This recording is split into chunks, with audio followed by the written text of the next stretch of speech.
सुनो दीनूनाथ, बहुत दिन हो गए हैं भाई, कर्ज की आखिरी तारीख पास में है। मुनीम जी ने अपना कर्ज लेने के लिए हमें भेजा हुआ है। भाई आखिर तुम उनका पैसा कब लौटाओगे? भाइयों, आप लोग कुछ महीने और रुक जाइए, मैं मुनीम जी का सारा कर्ज चुका दूंगा।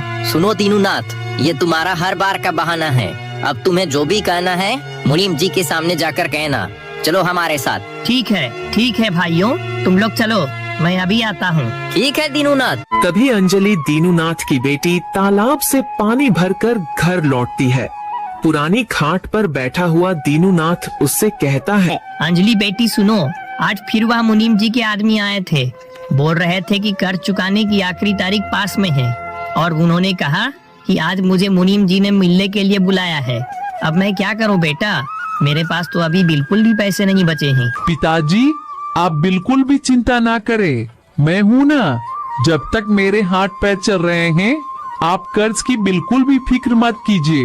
बेटी, यह तेरे बस की बात नहीं है। सिर पर कर्ज ऐसे चढ़ा है जैसे कि पहाड़। मैंने तेरे लिए सब कुछ किया, लेकिन लगता है कि कहीं कोई चूक हो गई। सुन बेटी, मुझे मुनीम जी के पास जाना ही होगा। जी, मैं आपको बोल रही हूँ ना, आप बिल्कुल भी चिंता मत कीजिए, आप आराम कीजिए, मैं उससे बात करके आती हूँ। ठीक है बेटी, पर ध्यान रखना, मुनीम जी से बात करते वक्त जबान फिसल ना जाए, वो आदमी बहुत चालाक है। पिताजी, मैं अकेली ही जाऊंगी, आप घर पर नहीं रहिए, मैं उससे सीधे बात करूंगी, डरने की जरूरत नहीं है आपको। ठीक है बेटी, तुम जैसा कहो, लेकिन बेटी जरा सोच समझ के बात करना, उसकी हर बात में एक चाल होती है। ठीक है पिताजी, मैं आपके बातों का जरूर ध्यान रखूंगी। इतना कहकर अंजलि मुनीम जी के घर की ओर चल पड़ती है। थोड़ी दूर जाने के बाद अंजलि मुनीम जी के घर पहुंचती है। मुनीम अंजलि को देखकर उससे कहता है, अरे आओ अंजलि, आओ बैठो।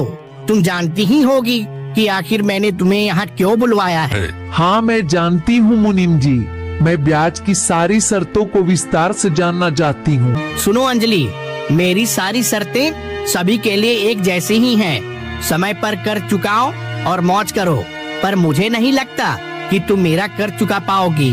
देखो, कर्ज की आखिरी तारीख पास में है। यदि तुम कर्ज नहीं चुका पा रही हो तो तुम मुझसे शादी कर लो, मौज में रहोगी। शादी? वो भी तुझसे?